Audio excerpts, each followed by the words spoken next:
علیکم جمیعا. خدا شده خبر نداشتم، نشسته بودم اونجا اصلا بیخبر از اینکه بخوام صحبت کنم حرفی بزنم یا خودم جا خوردم. من بس عرض سلام و ادب و احترام دارم محضر همه شما بزرگواران و عزیزان و عرض تشکر و تقدیر از مسئولین محترم این مجموعه و این مرکز، بالاخص فرمانده محترم آموزش تخصصی دریایی جناب ناخدا دکتر مسیحپور عزیز که انتصاب جدیدشون هم تبریک عرض میکنم در این روز خوب. انشاءالله که خداوند عمر با عزت با برکت همراه با توفیقات بیشتر برای خدمت گزاری بیشتر به عزیزان شاغل و همینطور بازنشسته و از اینکه این عزیز ما، من همینجا در کلیه صحبتم عرض بکنم، یادی میکنم از امیر شعبانزاده عزیز، این بزرگوارمون که اینجا فرمانده به عهده داشت، هفته یک روز نبود یا ماهی حداقل 2 روز به کانون سر میزد و درد بازنشسته رو از نزدیک میشناخت. این بزرگوار در زمان این عزیز ما به عنوان جانشین بود و همراه عزیزان دیگر در ستاد بارها آشنایی کامل از این وضعیت داشتم و خدا را شاکرم. وقتی این انتصاب شد من به امیر ایرانی عرض کردم به حقیقتا انتخاب بسیار بجا و عزیزی و شایسته بوده، زیرا اینکه 21 سال من این سعادت دارم در خدمت عزیزان بازنشسته هستم.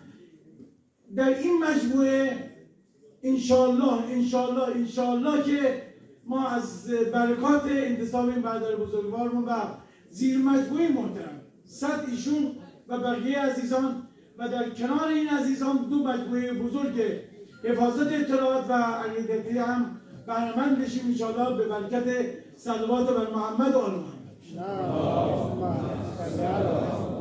من عرض تشکر و خیرمقدم ویژه دارم خدمت خواهران و مادران عزیزی که در این جمع حضور دارن. این عزیزان اگر نبودند بیشک من شمایی که عزیزانی که چهره ها رو من میبینم، اونایی که در جنگ بودن و بعد از جنگ بودن و بزرگوارانی که حضور دارن، حقیقتا من خودم شرمنده هستم که اومدم به عنوان یک نفری که بخوام صحبت کنم در جمع شما بزرگواران، ولی خب به هر حال به حسب وظیفه مسئولیت به عهده من گذاشتن. حقیقتا اگر این همسران و یاران همیشگی نبودن من و شما هرگز مسئولیتی که داشتیم، مأموریتی که داشتیم نمیتونستیم انجام بدیم.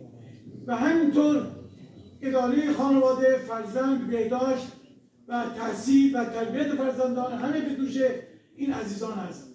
میخوام در همین روز شب در همین جا یک صلوات دیگه بر محمد و آل محمد برای سلامتی و آخر عاقبتی و سعادتمندی همه خواهران و مادران عزیز ما یک صلواتی عنایت بفرمایید. تفضل دوستان به عهده جناب سلیمانی که بعد دیگه اگرچه هنوز ادامه داره ایام شهادت آجا فرمودن اینجوری که شنیدم 2 روز دیگه ادامه داره، ما سعی می‌کنیم یکم آرومتر دیگه یکم لول کمتر بکنیم.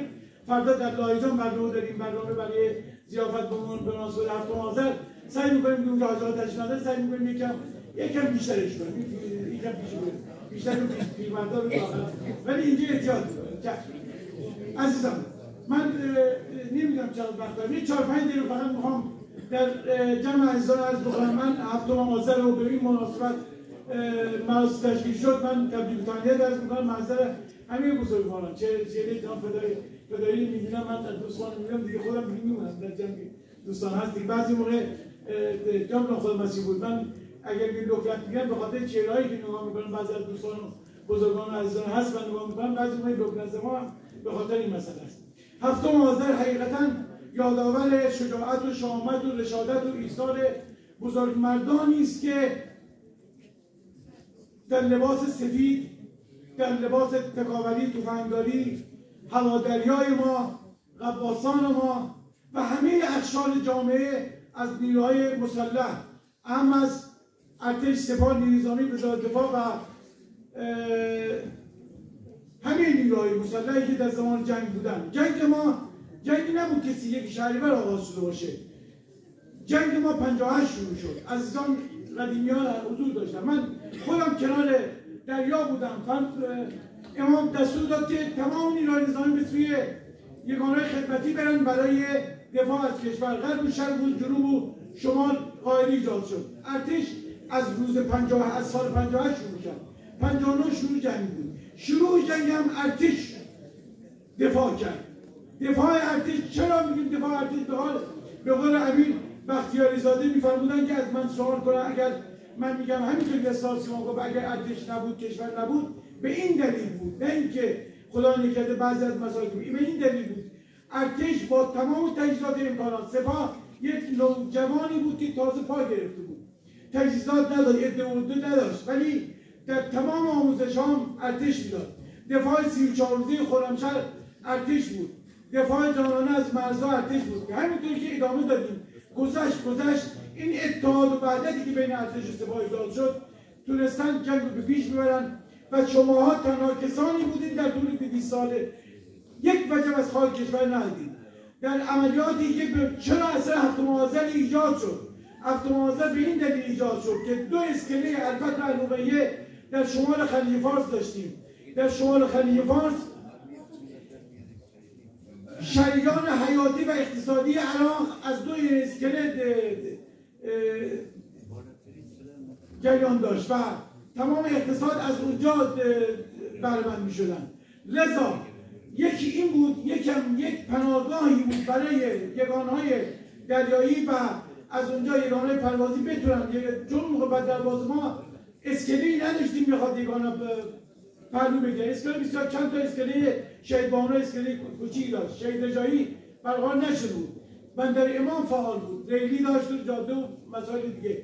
کشتی باید میرفت. کشتی‌ها رو با همین سکه‌هایی که بغلش پهلو میگرفتن، یگانه ناوچه‌های اوضاعشون از خور عبدالله بیرون میمدن، امرقصر بیرون میمدن میزدن و هلیکوپترهاشون میومدن اونجا پهلو میگرفتن، به هر حال مستقل میشدن، میزدن هواپیمای میراژ رو میگشون میمدن.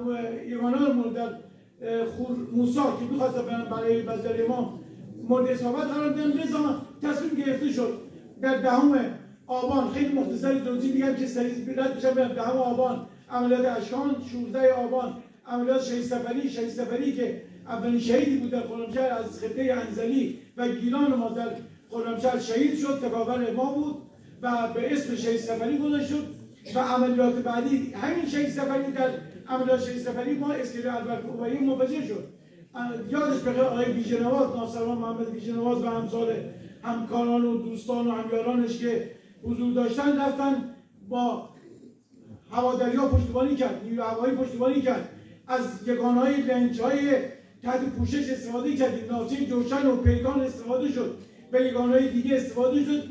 سکو رو خرج‌گذاری کردن، 2500 پوند خرج‌گذاری شد و منفجر کردن. کار از کار افتاد دیگه، نیروی دریایی و اسکلش از کار افتاد. اما در اوایل آذر ماه بازم تحرکات از نیروها دیده شد. تصمیم گرفته شد در تاریخ 5 و 5 تا 7 آذر ماه عملیات دیگه به عنوان عملیات مروارید که ختم کلام این که 68 روزه در این عملیات مروارید، عملیاتی که چندین فروند هواپیما و یگان شناور سرنگون شد و نیروی دریایی عراق تا پایان جنگ در خور عبدالله و امرقصر محبوس شد، جرأت بیرون اومدن نداشت. یگانهایی که از ایتالیا خریده بودن، لوبوکلاسایی که خریده بودن، اونها جرأت وارد شدن در خلیج فارس نداشتن. یگانهای دریایی تا اقیانوس هند دنبالشون بودن که اینا وارد نشن و نشدن و ادامه کار بسیار زیاده. اما نیروی دریایی کارش تمام نشد. 10,000 کشتی رو اسکورت کرد، جزایر رو پشتیبانی کرد، جزیره بالاخره جزیره خارکو. اینا رو من گفتم چون نخواستم امشب مشکلات و مسائل رو عرض کنم. مشکلات بازنشسته رو من میخوام عرض کنم که 6 ساعته به اینقدر دنبالش هستم و درد زیاد داریم. من فقط چون هفتم آذر بود خواستم تشکر کنم، در همینجا بسنده میکنم و یک بار دیگه این روزو، این یاد همه شهدا رو گران میداریم. عکس شهید قهرمانی دیدم، بذار یک دقیقه فقط از 22 فروردین بگم چون خودم حضور داشتم در عملیات، حضور داشتم و تا صبح رفتیم اتاق جنگ بودم. اولین حمله‌ای که انجام شد، مسائلی انجام شد، از 4 صبح 3 صبح مسئله جوشن پیش اومد در جزایر. به من خبر دادن پست شنود ما که در اطلاعات بودیم، به ما اطلاع دادن که این عمل انجام شد. بعد اومد بنا به دلالات جزئیات نمیگیم، ناو دامشکن سهند ایجاد شد. حداقل 30 تا هواپیماهای مختلف در آسمان بودن و تمام دور تا دور این منطقه ما نیوان گرفته بود. قهرمانان جنگیدن تا آخر نفس جنگیدن و حقیقتا عکس بسیار من وقتی دیدم حقیقتا چشم اشک بعد از بابت دیدن این قهرمانانه. اسمش قهرمان علاوه که اسم خوبی هم داشت، قهرمانانه تا آخر نفس وایستاد و از این یگان شناور و ناموس کشور و نیروی دریایی دفاع کرد و به قلب دریا رفت. روحشون شد در اولین روز ماه رمضان سال 1367 برای شادی روح تمامی البا طیبه شهدا از صدر اسلام تا کنون، شهدای جنگ تأمینی، شهدای نیروی دریایی، شهدای سلامت، شهدای امنیت، شهدای جنگ 12 روزه، اجماعاً صلواتی داریم. با تشکر و سپاس مجدد از همه بزرگواران، بلخص از فرمانده محترم خدایا چنان کن سرانجام کار تو خوشنود باشی و ما رسپان. سرانجام کار یک کفر